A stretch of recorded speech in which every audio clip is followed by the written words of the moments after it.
Cinema రంగం వాళ్ళు తనని పట్టించుకోవటం లేదని వాళ్ళకు ఒక చిన్న ధమ్కి ఇద్దామని రేవంత్ చేసిన పని కాస్త ఇప్పుడు ఆ, కొత్త టర్న్ తీసుకుంది. ఏది బెట్టింగ్ యాప్లు ప్రచారం చేస్తున్నారంటూ కొంతమంది మీద పోలీసులు అప్పుడు కేసు పెట్టారు. అటు సైబరాబాద్ ఇటు హైదరాబాద్ పోలీసుల పరిధిలో ఓ పోలీస్ అధికారే ఆ, చేసినటువంటి ఆగ్రహవేశ ప్రకటనల తర్వాత చేశారు. అయితే ఆ బెట్టింగ్ యాప్లకి ప్రమోషన్ చేసినటువంటి వాళ్ళు ఈ బెట్టింగ్ నిషేధ చట్టం అమలు కాకముందు మేము చేసాం ప్రచారం, అది వాళ్ళకి చేసాము, ఆ తర్వాత చేయలేదు, అప్పటి యాడ్స్ని వాళ్ళు ఇప్పుడు ప్రచారం చేసుకుంటున్నారు, మాకు సంబంధం లేదు అని చెప్పారు.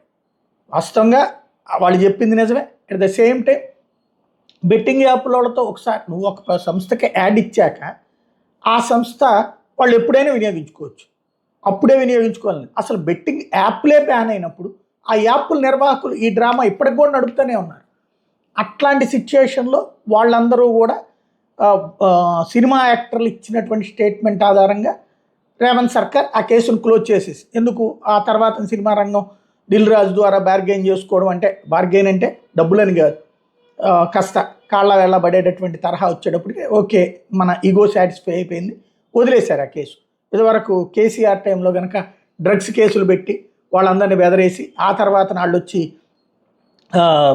బాంచం దొరకాలు ముక్తం లేదు కానీ మీ విధేయులం అని ప్రకటించగానే ఆగిపోయింది. ఇప్పుడు అట్లాగే అల్లు అర్జున్ అరెస్టు ఇవి రేవంత్ చేసినటువంటి ఒక ఎత్తు. అయితే ఇది కాస్త కొత్త మలుపు తిరిగింది. కేంద్ర దర్యాప్తు సంస్థ జోక్యం చేసుకోవడంతో ఇప్పుడు నానా తిప్పలు పడాల్సిన పరిస్థితి సినిమా నటులదైంది.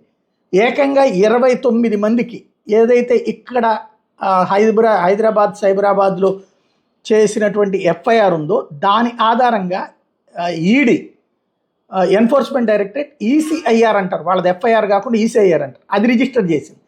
ప్రకాష్ రాజు, రాణా, అనన్య నాగళ్ళ, మంచులక్ష్మి, శ్రీముఖి, నిధి అగర్వాల్ ఇట్లా వీళ్ళందరి మీదన కేసులు పెట్టింది. టోటల్గా 29 మంది మీదన పిఎంఎల్ఏ యాక్ట్ కింద కేసు పెట్టింది. అంటే సెలబ్రిటీలని మీదన పిఎంఎల్ఏ యాక్ట్ కింద, ఏదైతే prevention of money laundering act కింద కేసు పెట్టింది. అంటే డబ్బులు వాళ్ళకి విదేశాల నుండి వచ్చినాయి, లేదా ఇలా వచ్చిన డబ్బులు వేరే వైపుకి టర్న్ అయినాయి, ఈ యాక్ట్ కింద.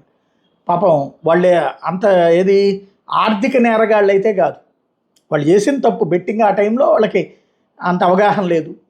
మామూలుగా వీళ్ళు కూడా వేస్తుంటారు బెట్టింగ్లు.